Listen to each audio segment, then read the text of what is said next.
Some girls, they want the moon, handed down by this week's buffoon. But my heart makes no such demands. Hello everybody, ladies and gentlemen, boys and girls, 'tis the amazing gaming guy here, and welcome back to my build of the Disney style Main Street in Planet Coaster. Now I've done a bunch more recording for this series and made a lot of changes, made a few different directional adjustments. You'll see what I mean. And I think that this is sort of on track to be one of my best builds yet, and I hope that you agree. We'll see how it goes. But yeah, I'm really enjoying it so far. So I thought today a really great thing to do would be to put in a corner building between the sort of coaster interaction building on that side and the sort of town hall and lake area. Now, a word on the coaster in the background. I think I mentioned this last episode, and I've also mentioned it elsewhere. That will be going. That coaster is going. It's out of here. I wasn't entirely sure what I'd be building in this area when I built that coaster, so I built just a generic sort of coaster, and it was way too intense for the Main Street theme that's eventually occurred in this area of the park.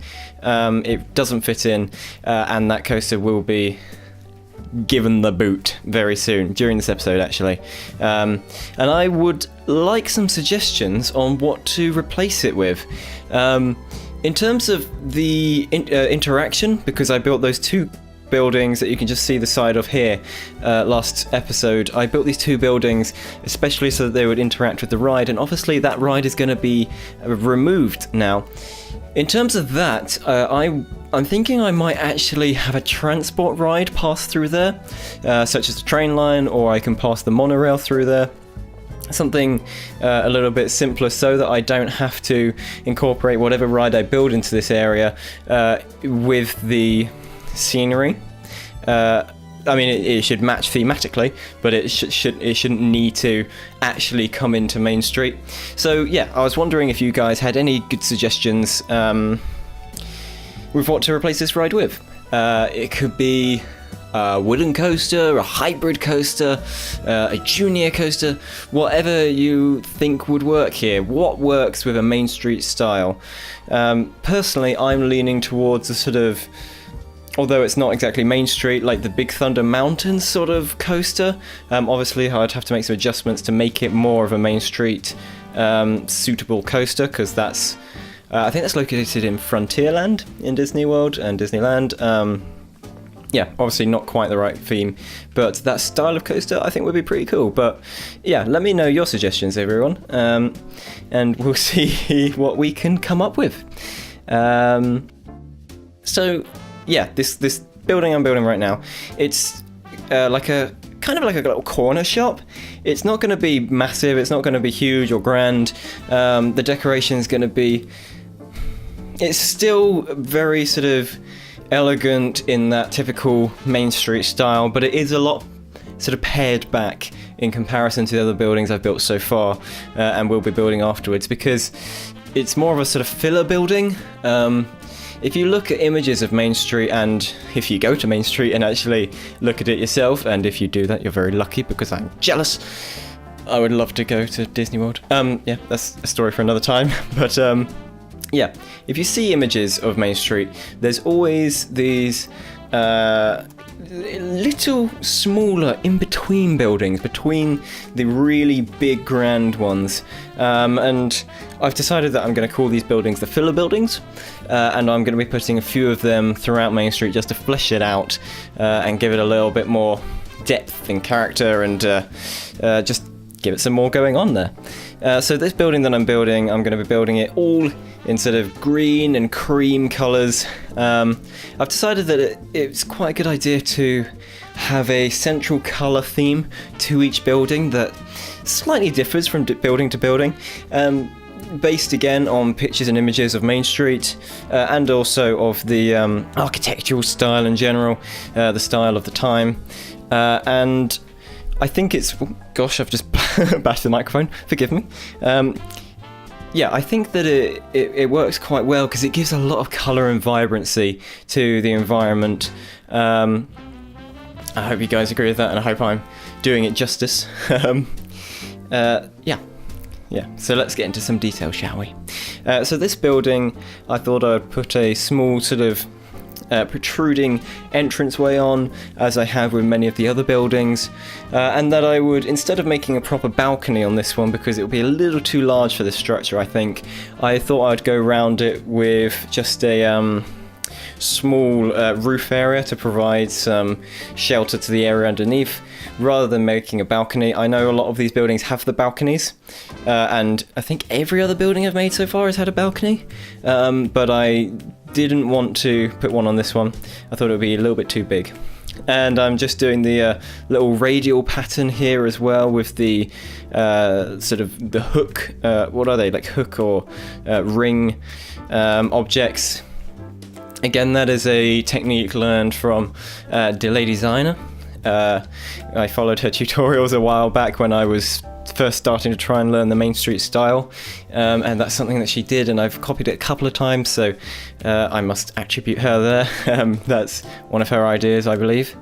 And yeah, no, I wanted to add a little bit more detail, so I've gone around with some flowers, some hanging flowers, and I'm just starting to make the windows and the more sort of close detail decorations, so the supports for the balcony roof, and the sort of trimmings as well that will be going around this building. Now, because this building is so simple and is basically a filler building, in inverted commas, I thought that I would find something else to talk about while we're looking at this building and while I'm showing you my building process, because to be completely honest with you, I didn't have a huge amount to talk about in this video because these are all techniques that I've done previously. And, oh, look, I'm getting rid of the coaster. Goodbye! I did save it as a blueprint because I quite liked that coaster design, so, you know, maybe I'll use it later or just on something personally. Or I could put it on the workshop if you guys want it. Let me know if you want that on the workshop. You can play around with that coaster. Yeah, so I thought I would talk about something a little bit different. So I have here... I'm just picking it up.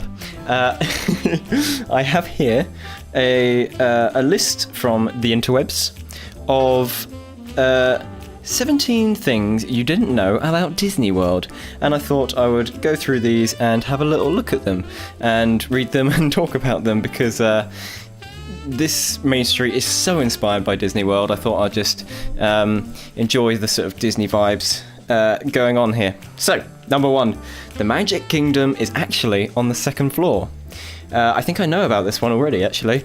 The underground city network of not-so-secret tunnels really exists. Yeah, so... basically, in Disney World, they have this idea that you are not allowed to see the goings-on behind the scenes, or the workers, or the actors out of costume moving about the park. If you're moving about the park and you're a cast member, you have to be in character at all times, and it's all part of the way of maintaining the Disney magic and stuff. So in Disney World in Florida, and I'm not sure if this is the case for everywhere else, oh no, here we go. Yeah, no, this is the case in most Disney parks, but at Florida, Florida is at sea level, so the park is actually built on top of these tunnels. So the tunnels weren't dug underground, they were built and then the park was put on top.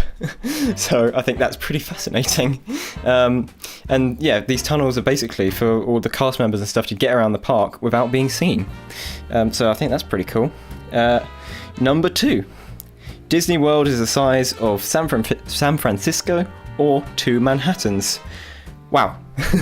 That is big. That is seriously big. I think I read something, it's like 23 or 28,000 acres, something like that. It is absolutely massive. And I would love to go. If you've been to Disneyland or Disney World, please, talk about it in the comments. Let me know your experience. Was it as magical as they say? I want to know. Number 3. There was supposed to be more hotels around the Magic Kingdom. Oh, that's interesting. Original plans for hotels with a Venetian theme, a South Asian theme, and a Persian theme. Interesting. And apparently these plans were thrown out because there was an oil crisis. Well, there you go. Admission was only $3.50 on opening day. Whoa, that is incredible. $3.50. If I could get into a theme park for $3.50 right now, I'd go every day. That's incredible. Number 5. Oh, this one's a bit morbid.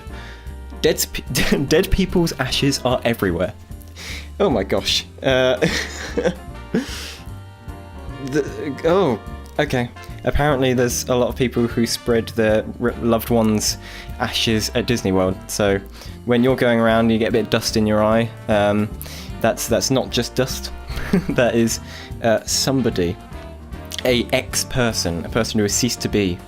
Or it might just be dust. Who knows? It would take a lifetime to stay in every hotel room. It would take you 68 years to spend one night in every hotel room in Disney World. That is incredible. Wow.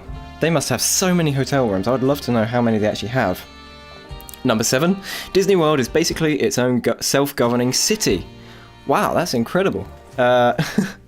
Apparently, because Disney World straddles 2 different counties in Florida, neither county had the resources to support the park's construction when it was first made, so it became its own autonomous taxing district. Well, there you go. Isn't that interesting? Cinderella Castle is practically empty. Huh. Apparently, besides a restaurant, gift shop, and the ghost of Walt Disney's would-be apartment, designers built an apartment for Walt into the castle plan, but he died before its completion. That's so sad. He never got to stay in Cinderella's castle. Apparently, it was turned into a hotel room that's practically impossible to get a night in. I assume you have to be either a competition winner or have a lot of money to stay there. Wow, that's amazing. I wonder if I'll get to do it one day. They'll invite me to Disney World. Apparently, it's also made entirely of fiberglass. Cinderella's castle is made of fiberglass, apparently. That's interesting. Fiberglass is a very, very durable material. So, yeah, why wouldn't you? And you can paint on it and you can do lots of things with it. So, yeah, good work. Very smart. Epcot is an acronym and an amalgamation. Let's have a look into what that says. True Disney nerds will tell you Epcot stands for Experimental Prototype Community of Tomorrow, and it was originally supposed to be a living, working city of the future. If you'd ever wanted to stay in a Ray Bradbury model, I've never heard of a Ray Bradbury novel, maybe I'm uncultured, sorry, then this would be your shot. Apparently, Walt's death detoured the original plan, though. So I assume Epcot was meant to be something very different when they first made it, and I guess the plan sort of just evolved into it being another part of the theme park. Although, from what I've heard about Epcot, it's a theme park with a very strong message, so I guess some of Walt's original idea for it did seep through. Disney World is the largest single site employer in the US. Lots of jobs there. There's employees that aren't just called employees, they're cast members. Yeah, so there's this thing in Disney World, they like to call all of their employees and workers cast members. I guess again that's all part of maintaining the magic and the mystery for the kids. And for people like me. Yeah, so that's a few facts and I've literally just taken those facts from a website called The Thrill List. So if you've enjoyed this video, guys, please give it a like, comment, and subscribe if you haven't yet, and I'll see you all in the next video. Goodbye.